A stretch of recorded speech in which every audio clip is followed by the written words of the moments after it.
और उस समय ये माहौल था कि कांग्रेस की गाड़ियां गांव में नहीं घुस सकती थी, लेकिन नागौजी महाराज की कृपा से, आप सबकी कृपा से मैं वो चुनाव जीता और तब से लेकर आज तक मुझे जो कुछ भी मिला है वो आप लोगों की बदौलत मिला है और इसका मुझे गर्व है।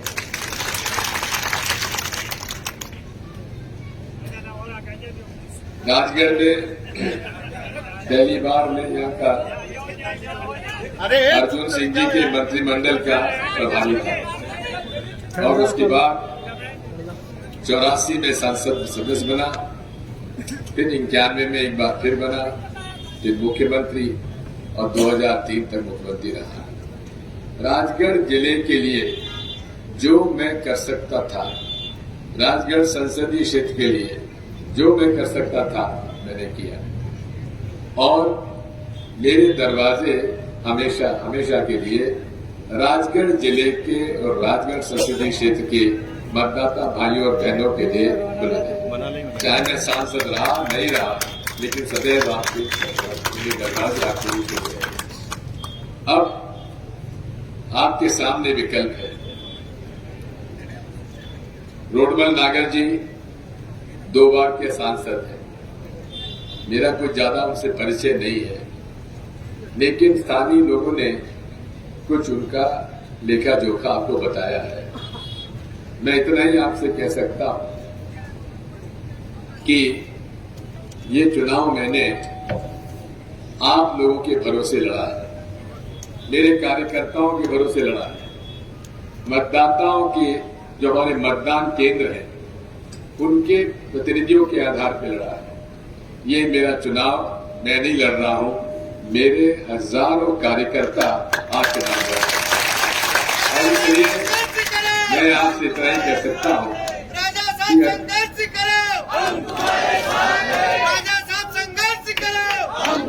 अरे माने जी, मैं तो संघर्ष कर ही रहा हूं, लेकिन बात यह है कि आखिरी 4 दिन बचे हैं। इस आखिरी 4 दिन में जितने भी कांग्रेस के कार्यकर्ता हैं और जितने भी कांग्रेस के समर्थक हैं, आप उस तरह से चुनाव लड़िए जिस तरह से पंचायत चुनाव लड़ते हैं। आप जहां जितने बैठे हैं सब पंचायत चुनाव लड़ने के उस्ताद हैं। आप जानते हैं कैसे जोड़ तोड़ करना, कैसे लोगों का मान मनोबल करना, कैसे अपने मतदान केंद्र पर चुनाव जीतना। ये मेरी आपसे प्रार्थना है कि ये चुनाव आपको लड़ना है और आप मेरे प्रतिनिधि के रूप में आप चुनाव लड़ेंगे। मुझे पूरा भरोसा है कि आप हम सब सफल होंगे। मैं तो जनता से एक ही बात कहता हूं, मैंने जो यहां सेवा की है वो आपके सामने है। 10 साल तक जो हमारे सांसद यहाँ पे रहे उनका काम आपने देख लिया। मैं आप सभी को यही मैं प्रार्थना करता हूं, 10 साल आपने रोडमल नागर जी को दिए, क्या अगले 5 साल दिग्विजय सिंह को देने के लिए आप तैयार हैं? अगर आप तैयार हैं तो मैं एक ही बात कह सकता हूं कि आपको निराश नहीं होने दूंगा और आखिरी सांस और आखिरी दम तक आपकी सेवा करता हूं। बात आई, ये मेरा आखिरी चुनाव है। हाँ है, और मैं जो कहता हूं उससे मैं पलटता नहीं, क्योंकि उस समय जब 2003 की सरकार थी मैं नहीं बना पाया कांग्रेस सरकार, मुख्यमंत्री था, मैंने जवाबदारी अपने ऊपर ली और 10 साल तक मैंने कोई चुनाव नहीं लड़ा। तो इसलिए मैं उन नेताओं में नहीं हूं जो कहे कुछ और करे कुछ। इसलिए मेरा ये आखिरी चुनाव है। मेरे कार्यकर्ता, मेरे नेता आप सब हो और ये आप पर निर्भर करता है कि मैं राजगढ़ का प्रतिनिधित्व लोकसभा में करूं कि न करूं, आपकी आवाज बुलंद करूं कि न करूं, ये आप पर निर्भर है। यही मेरी आपसे प्रार्थना है। मैं आभारी हूं सचिन पायलट जी का, जो उन्होंने मेरे निमंत्रण पर यहाँ बुलाए और मुझे उम्मीद है उनकी बात आप सुनेंगे, समझेंगे और उस पर आप निर्णय लेंगे। बहुत बहुत धन्यवाद। बोलो भारत माता की। धन्यवाद। जय हिंद। कांग्रेस पार्टी के और हम सबके, सोनिया गांधी जी के, राहुल जी के, खड़गे साहब के उम्मीदवार इस लोकसभा क्षेत्र से आदरणीय दिग्विजय सिंह जी, प्रियव्रत जी, जिलाध्यक्ष महोदय, हमारे पूर्व सांसद नारायण सिंह जी, और हम संसद में इकट्ठे थे 5 साल, और मंच पर सभी पार्टी के पदाधिकारीगण, हमारे कुणाल जी जिनका भाषण आपने सुना, मीनाक्षी जी, सुरेश जी, बापू जी, और मैं देख रहा हूं यहाँ पर राजस्थान और झालावाड़ के सभी नेता दिग्विजय सिंह जी के लिए काम करने के लिए यहाँ पर आए हैं। मंच पर सभी हमारे साथी बैठे हैं और इस सभा में मौजूद दोस्तों, नौजवान साथियों, बुजुर्गों और प्यारे बच्चों, अभी आपने भाषण सुने प्रियव्रत जी के, दिग्विजय सिंह जी के। 7 मई को मतदान है। ये मतदान आपको देश में एक नई सरकार का निर्माण करने के लिए करना है। ये मतदान इस देश के अगले 5 साल की दिशा और दशा तय करने का मतदान है। ये लोकसभा में आपकी नुमाइंदगी कौन करेगा, इस बात का निर्णय आप लोगों को करना है।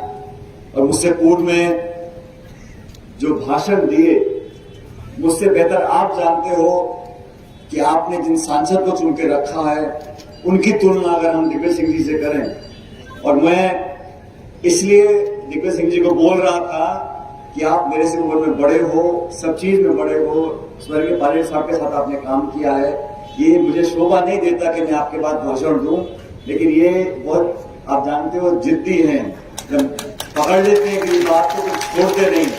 और मैं बचपन से इनको देख रहा हूं, जिस बात को ठान लिया उसको फिर पूरा करके दिखाते हैं।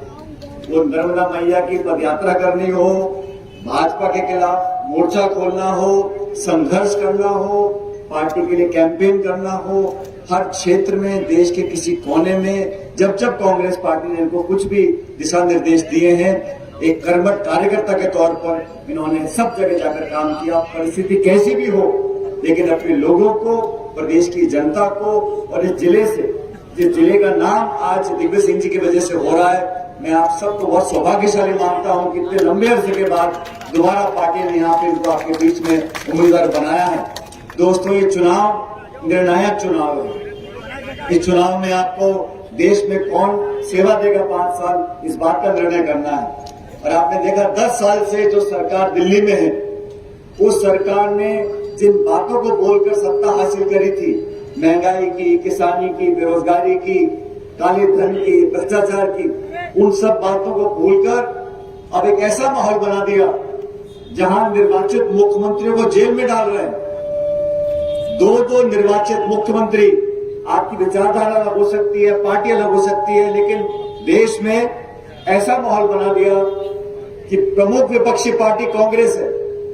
कांग्रेस पार्टी के बैंक के खाते आपने सीज कर दिए, मुख्यमंत्री को जेल में डाल दिया। चंडीगढ़ में महापौर का चुनाव हो रहा था, आप सबने देखा होगा, निर्वाचन अधिकारी खुद बैठ के वोटों को खराब कर रहा है। संवैधानिक संस्थाओं को लगातार चुनौती मिल रही है। देश में भय का माहौल बना रखा है, प्रतिशोध की भावना से, बदले की भावना से विपक्ष को टारगेट किया जा रहा है। सरकार की पूरी ताकत लगी हुई है विपक्ष के नेताओं की आवाज को खत्म करने के लिए। 147 सांसदों को एक दिन में निलंबित कर दिया और फिर कानून पारित किए जा रहे हैं। आपने कहा किसान की आमदनी दुगनी हो जाएगी, आपने कहा कालाधन विदेश से लेकर आएंगे, आपने कहा घुसपैठियों को बाहर भगा देंगे। मैं चुनौती देता हूं केंद्र सरकार को, इन 10 सालों में आपने किस मोर्चे पर काम किया? आपने भाषण दिए, टेलीविजन में विज्ञापन दिए, अखबार में फोटो छपवाई, लचीली लचीली बातें बोलकर लोगों का मन जीतने की कोशिश करी, लेकिन धरातल पर आप हर मोर्चे पर नाकामयाब रहे हो। और मुझे खुशी है, कांग्रेस पार्टी ने जो घोषणा पत्र बनाया है उसमें हमने वादा किया है, इस देश में जो सबसे गरीब परिवार है, प्रत्येक परिवार की जो प्रमुख महिला होगी, उसके खाते में प्रति वर्ष 1 लाख रुपए हम लोग देंगे इस महंगाई से मुकाबला करने के लिए। ये छोटी बात नहीं है। प्रति माह 8,333 रुपया उस महिला के खाते में जाएगा जो देश में सबसे गरीब परिवार है। हमने वादा किया है किसान को न्याय दिलाने के लिए। ये झूठ बोलते थे, किसान की बात करते थे। किसान का दर्द समझने वाला को दिल्ली में बैठा ही नहीं है। ये जो शासन कर रहे हैं इनको कोई लेना देना नहीं है, ना किसान से, ना खाद से, ना बीज से, ना बिजली से, ना पानी से। इनको सिर्फ बात करनी है हिंदू की, मुसलमान की, मंदिर की, मस्जिद की। और नए नए भाषण अब कह रहे हैं कांग्रेस का राज आ गया तो बहनों के मंगलसूत्र छीनकर औरत को दे देंगे। कांग्रेस का राज आ गया तो घर में अगर 2 भैंस है तो 1 भैंस छीन लेंगे आपकी। मुझे समझ में नहीं आता।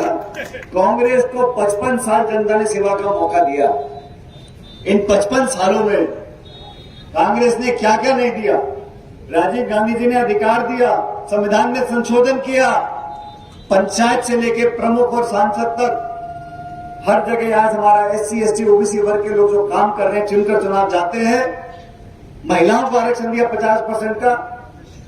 खेती करने वाले को जमीन का अधिकार इंदिरा गांधी जी ने दिया। सोनिया जी की वजह से आज देश में नरेगा का कानून है। अरे हमने तो दिया है, जनता को दिया है। मनमोहन सिंह जी ने 76,000 करोड़ रुपए का किसान का कर्जा माफी की। हम लोग देते हैं, नीति निर्माण करते ताकि लोगों की मदद हो। आप क्या करते हो? आप देश के हवाई अड्डे, रेलवे लाइन, बिजली घर, खान, वो सब औने पौने दाम में चंद लोगों को दे दिए। 16 लाख करोड़ रुपया चंद उद्योगपतियों का कर्जा माफ कर दिया। लास्ट में खाई बढ़ गई है दोस्तों, अमीर गरीब की। सुध लेने वाला कोई नहीं है। पेट्रोल डीजल देसी घी से महंगा हो गया। गैस का सिलेंडर 1100 का बिकता था, अब जाके कर्नाटक में जो वोट पड़ा है, अब वोट ऐसी चीज है कि लोग बात करते हैं। अखबार टीवी में नहीं आएगा, लेकिन लोगों से बंद कमरे में बात करो कैसे आप जाना तय है। भाजपा का राज खत्म होने वाला है, लेकिन सबसे महत्वपूर्ण है मध्य प्रदेश में हम सरकार नहीं बना पाए, लेकिन एक दोबारा मौका हमको मिला है और मेरी तो आपसे नाराजगी भी है। मैं तो विधानसभा क्षेत्र में प्रियव्रत जी के लिए वोट मांगने आया था। आपने बापरे का बछड़ा लगा रहे यहाँ पर भी 13,000 वोट से रह गए, लेकिन आप लोगों को मैं सचेत करने आया हूं। दिग्विजय सिंह जी चुनाव जीत रहे हैं, कृपया करके इस हवन में अपनी आहुति डालो और 26,000 से यहां कम से कम जीत होनी चाहिए दिग्विजय सिंह जी की। ये निवेदन आपसे करने के लिए आया। सोनिया गांधी जी ने, पूरे गांधी परिवार ने, खड़गे साहब ने जब दिग्विजय सिंह जी को बोला, तो वैसे भी सांसद है राज्यसभा के, लेकिन आप लोगों का मान सम्मान रखने के लिए, संसद में आपकी आवाज को बुलंद करने के लिए आप सब लोगों के बीच में आए। जैसा खुद कह रहे थे, आपके भरोसे पर चुनाव लड़ रहे हैं और पूरी बीजेपी की ताकत, सारे मंत्री, मुख्यमंत्री, प्रधानमंत्री सब टूट के पड़े यहां पर, ये देखने के लिए कि हम भी देखते हैं राजग चुनाव कैसे जीतेगा। अरे चुनाव जीतेंगे, डंडे की चोट पे जीतेंगे और बहुमत से जीतेंगे। आपने 2 बार जिनको वोट दिए उनका भी काम आपने देखा और 4-5 दशक से खून पसीना मेहनत कर कर इस क्षेत्र का, जिले का तो नाम रोशन किया है।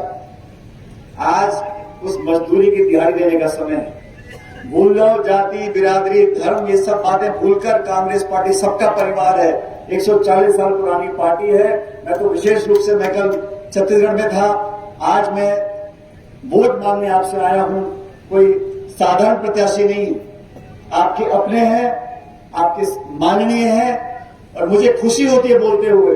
इतना लंबा राजनीतिक जीवन रहा, प्रदेश अध्यक्ष, सांसद, विधायक, मंत्री, मुख्यमंत्री, सब पदों पर रहे, लेकिन मुझे फक्र है इस बात का कि इनके दामन पर कोई छींटा नहीं है, कोई कीचड़ नहीं है। ऐसे कितने लोग हैं राजनीति में जो दबंगी से बात को बोलते हैं और हर चुनौती का मुकाबला करते हैं। आप सब सौभाग्यशाली हो, मेरा निवेदन स्वीकार करो। 7 तारीख को पंजा छाप अपनी पुरानी पहचान है, इस पर बटन दबाकर दिग्विजय सिंह जी को संसद में भेजो। लोकसभा में जाएंगे और जो बदलाव पूरे देश में हो रहा है उसके भागीदार आपको बनना है। ये लोग पहले बोलते थे 300 पार, 400 पार, 500 पार, अभी सब चुप हो गए, अब कुछ नहीं बोल रहे। अब वो समझ गए कि हमारी जमीन खिसक रही है और 10 साल का पूरा समय दिया। आप लोगों को देखना पड़ेगा, तुलना करनी पड़ेगी। 10 साल की ये सरकार है और 10 साल के मनमोहन सिंह जी की सरकार की शिक्षा का अधिकार, सूचना का अधिकार, खाद्य सुरक्षा का अधिकार, रोजगार का अधिकार, वो सारे काम हमारी सरकार ने किए।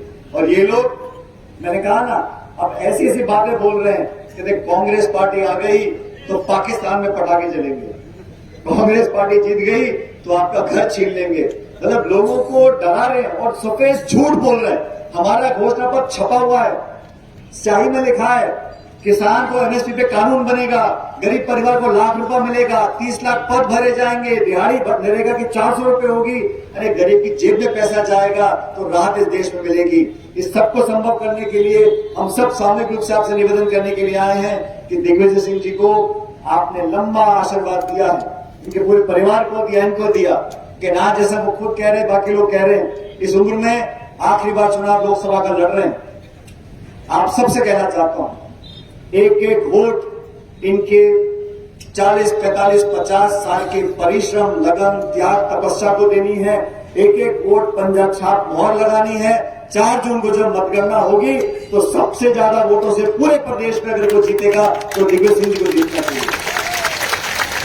और ये दिग्विजय सिंह जी, मैंने कहा ना आपको, बहुत जिद्दी है, लेकिन मैं भी भतीजा जिद्दी कम नहीं हूं उनसे, मैं भी ऐसे मारूंगा नहीं।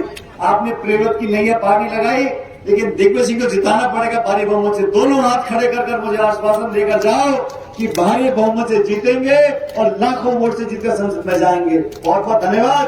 भगवान आपको खुश रखे, हमेशा फूलो आगे बढ़ो और आपका आशीर्वाद हमें बना रहे। बहुत बहुत धन्यवाद। जय हिंद, राम राम साहब।